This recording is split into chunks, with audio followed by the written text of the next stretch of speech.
Kyle, if you want a great team, start with the one you already got. Sure. And he coached me on that for years, and it drove me crazy because I just wanted to get rid of those people and get new ones. And then I saw the light where I was like, before you go out and hire somebody new, it was like, trust me, invest in these people first. Do you feel the pressure to grow your business, but doing so feels a bit like drowning?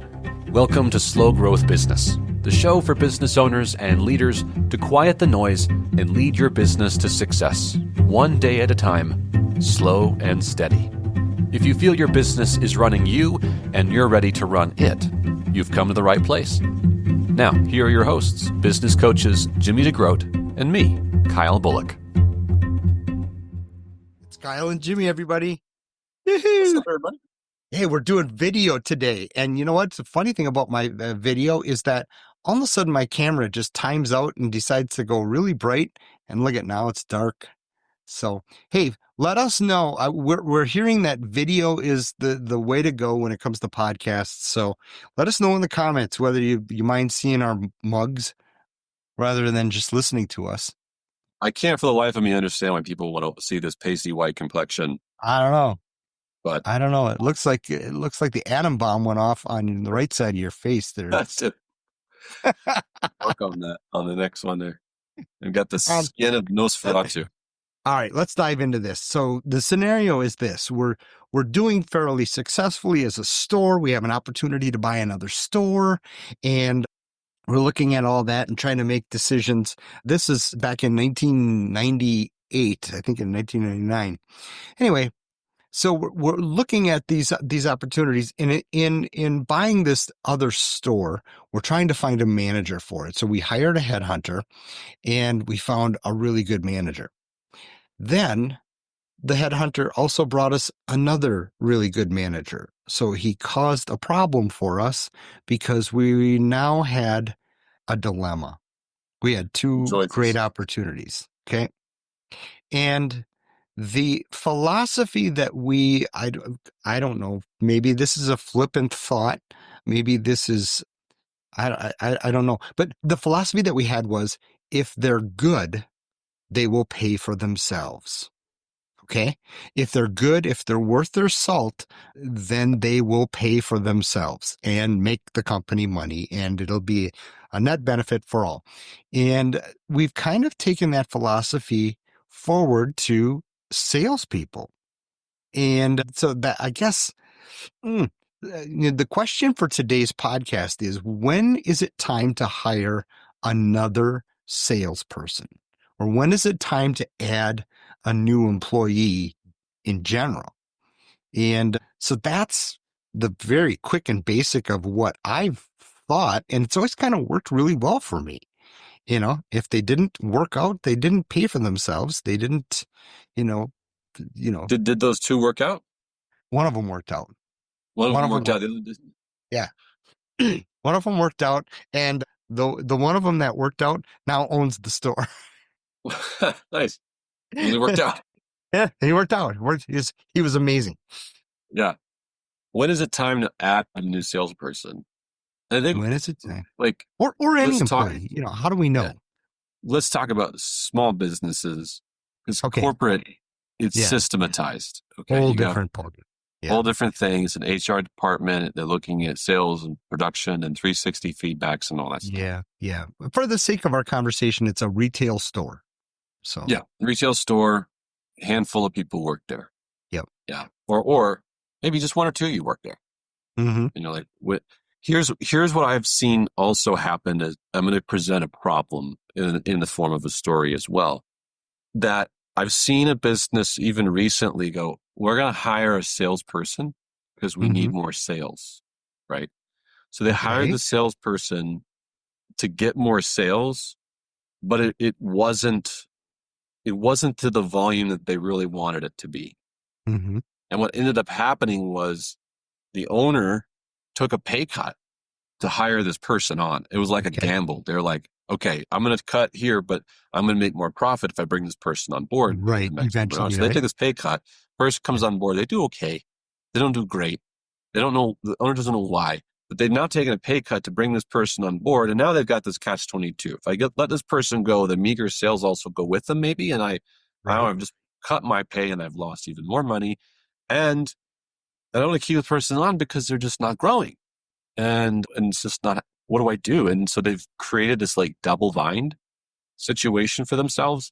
And I think behind the question you asked, I was thinking of this guy who did this, who hired this person and was in this situation, because that's kind of the fear is like, if I shell out the money, usually I got to dip into my coffers to invest in a new person. What if it doesn't work out? And now I'm in a double bind, making less money, with less productivity. So, I get it. Like that seems pretty risky. Right. My mind goes first to this. So the old consultant would tell me, especially in the beginning of my career, when I was in my early 20s trying to run a business, run a company, and I had people much older than me and much more experienced than me in this field who I'm technically the manager boss of, right? And I'm frustrated by them, and they're driving me crazy. And I'm like, I just need to get new employees. And he would always sit me down and go, if you can get them to elevate what they're doing, maybe they produce you more, maybe they do more stuff around the office that you need done. If you can learn the art of delegating and growing and coaching, chances are you're going to take the people you already got and elevate them to the place where you probably don't need to hire somebody. Right. But at worst case scenario, you elevate them and you still need somebody else. Now you have learned the skill of coaching someone and growing someone so that when you hire someone new, you will coach and grow them and you will know whether or not they really are growing because you'll know how to coach. Love it. I love it. Yeah. That's fantastic. And, to that point, I think there's an anxiousness that people have when it comes to training and coaching their team to elevate and expect 20 and 30% jumps in sales or behavior or whatever it is. I go for 5%. Can I change this much? Can I create that one little habit this much, this month? And then but just keep doing that over time. And it's going to become exponential with that team. And then I would say also, if my traffic count is huge and my closing ratio is very high, meaning 60% or more, we're closing 6 out of 10 people. By the way, those of you that think your closing ratio is 80, 90%, it's not. Okay. But anyway, but if your closing ratio is high and your traffic is high, then it's time to add somebody, because we're missing out on sales. That's another way I'd say it's time to add somebody. Yeah. And this is a slow growth podcast. So of course we're going to sit here. I'm with you 100%. Like if I can grow 5% year over year with somebody, I take that deal as opposed to I'm going to get a 20% shot in the arm this year and then nothing in the next year's. Right. Which is all too often what kind of happens once you have employees and people in roles, they sort of settle in them, which you want because there's a consistency with that. But that makes those big jumps unlikely to happen. And it kind of rattles the organization when it happens. Like, imagine you really did have a salesperson that you hired who came in and like just all of a sudden is doing 20, 30, 40, 50% of all the sales in your business.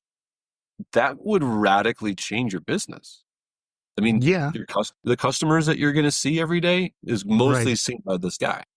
Right. The sales getting close, your dependency on that person, the way that the rest of the team interacts with that person, it's all about that guy for a moment. And it's the shiny new toy. And that's not always bad, but it's not a long-term strategy that you can always bet on. You know what? I've never seen that be anything other than catastrophic. Okay. Really? To answer that. But here's the other thing.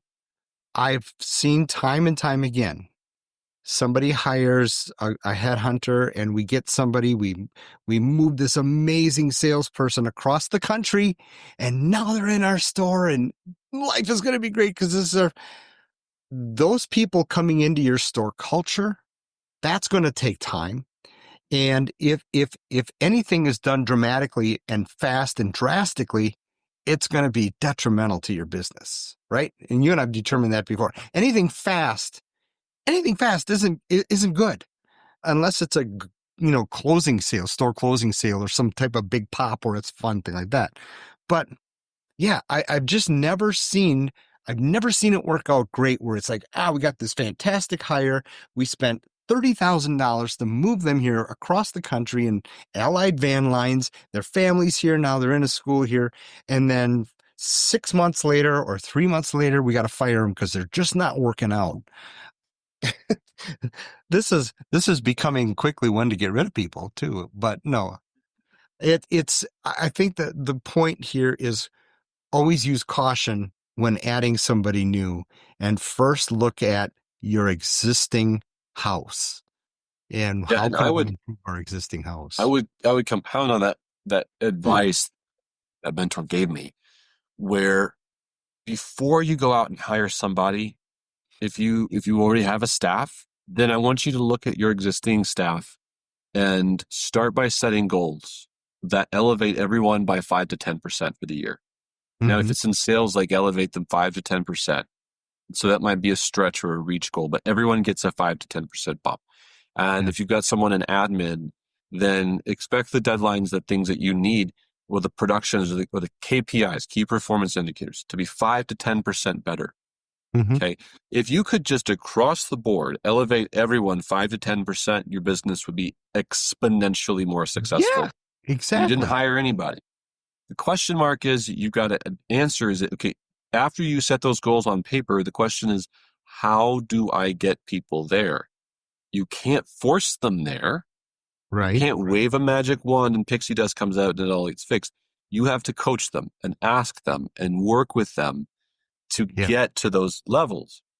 If you spent a year or 6 months working on your team to elevate themselves 5 to 10%, which is not huge, but it's important amounts of, change. If you got that done, then you may have discovered that you don't need extra help. You just needed to grow the ones you got.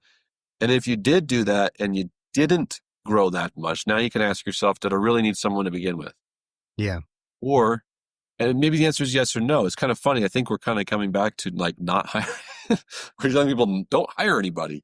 Well, but, when do I add somebody new? You don't yet. But the other thing too, and this may sound like a shameless plug, but when Kyle and I work together with folks one-on-one, when we're coaching a store, we will only do it for a year at a time. We will not do a 2 or 3 month commitment because you cannot be effective in that time. The same thing when you're hiring a new big person or whatever person in your store. It's going to take them some time. I wouldn't expect them to hit sales goals for at least 6 months. Okay. And if they're doing it sooner than that, great, fantastic. But it might be at the cost of some cultural things going on in your store. So again, slow and steady wins the case. And so if we don't do ads here, but if you want Kyle and I, or a couple things, if you want these faces talking to your team on a weekly basis, doing sales training or management training, that's all available to you for as little as $100 a month at trainretail.com. Okay, that's a weekly video subscription. But one of the things that we're really getting juiced about lately is working one-on-one with people in stores and really seeing 180 turnarounds in profitability, in employee retention and happiness and all that and sales, top line sales. So give us a call if you want any help in your business, and we're more than happy to do it, but we're going to do it for a year. We got to do it for a year. We can't be a magic pill, can we? No, and you know what? Like, I think I can capstone it because this podcast episode with a real story of a real client. Of course, we keep all of the names and faces and everything confidential that we work with, but change the country, change the state, the name. Yeah. Even the retail business. This person in Timbuktu. Yeah. Yeah. Anyways, they had this question of like, okay, when is it time to bring someone else? And they were gung ho. A lot of times we see that people want to hire someone to solve a problem. And so I'm slumping in sales. I feel a lot of time I feel overworked. as a business owner or manager. So I feel overworked. So I think I need to hire more people. I need someone to help me. Yeah. And what makes it hard for us to prescribe exactly what to do when it's time to hire someone is because everyone is so subjective. Here's a case in point. We kept saying, okay, work with the team you got, work with the team you got. And suddenly, as we're working with the team that they already got, they actually reduced the staff in the time that they started working with us organically, not because we're hatchet men, but because someone just left the company. Right. They had other things they got to go do. And so they reduce the staff and we start working with the team, and the team starts being able to do more and more stuff and take stuff off the owner's desk, the manager's desk. So as they're all sharing responsibility, the existing team is starting to grow, and we're kind of already seeing the buds, right, of the existing team going like, I think I really like this. I feel like I'm making a difference. And then we sat down and we looked at the budget, the actual numbers through the drawer. And we're going to tell this person, you don't need to hire anyone. You don't have it in your budget. And it might be jarring. You go, wait a second. But I thought I needed help because I'm exhausted. And it's like, no, actually, you need less help because you have too many things. You have too many fires, and adding another person on your staff is going to do more damage in that regard. Yeah. Start with the team you already got. So to answer the question of like, when is it time to hire somebody else? It's really, really helpful to set those goals of like, let's elevate everyone first. And if we can do that, then let's assess. And once we've done that, we go, is it in the budget? Do I have the money in the budget to bring someone else on? Do I have enough stuff for them to do? Because once everyone starts elevating their own performance, they start looking around and going like, I don't need anybody to come taking my job. I'm good at this. Exactly. Yeah. But here's another thing too. As you do that, as you grow and develop your team, I've had situations where somebody's had to leave and it was a negative situation, so we had to fire them. Well, one by one, people would come into my office and go, we'll take their hours. We'll take extra hours. We'll work extra shifts. We'll step it up. Thank you for getting rid of that person. Okay. So there was a cultural thing there going on. I know that's a negative, it's almost a humorous kind of a situation. But the thing is, as you raise your team, like we're talking about here, they're gonna step it up. And not only that, but when it is time to hire somebody, they're going to be hungry for another person to be on the team, and they're going to help bring that person on board and bring them into the culture. And so, I mean, that can be a beautiful thing too, because that now it's not you, the owner, has got to take them around and train them and show them all the ropes and things like that. Now your team is going to help with that as well. So, whew. All right. We kind of nailed that, right? I hope so. Yeah.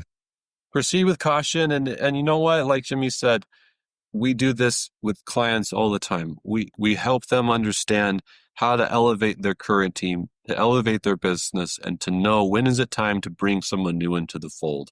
And then once they're in the fold, how do we get them into our culture in the right way? We can help with all of that stuff. So please reach out to us as we can help you answer this question specific to your business and to your team. By the way, I'm going to have to do some editing in the video because it says that you're Jimmy DeGroot as well. Oh, right, because that's logged in under your Zoom. On the Zoom call. So, hey, thanks, guys. Hey, let us know if you're cool with the video thing. You know what? A lot of people just put the video on and don't look at it anyway, but sometimes they just want to see who these crazy nuts are talking to them. And hey, we've got 500 million other things to talk about, so we can't wait to talk about them next time. Thanks for joining us, folks, on the Slow Growth Podcast.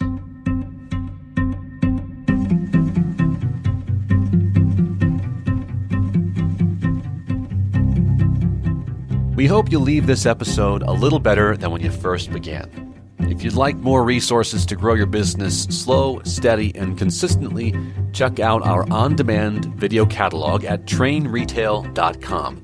Or if you have a question or frustration we can help address in your business, write to us about it. We love to help solve big, ugly problems. So hit us up at kyle@trainretail.com or jimmy@trainretail.com. Good luck out there, and we will see you next time.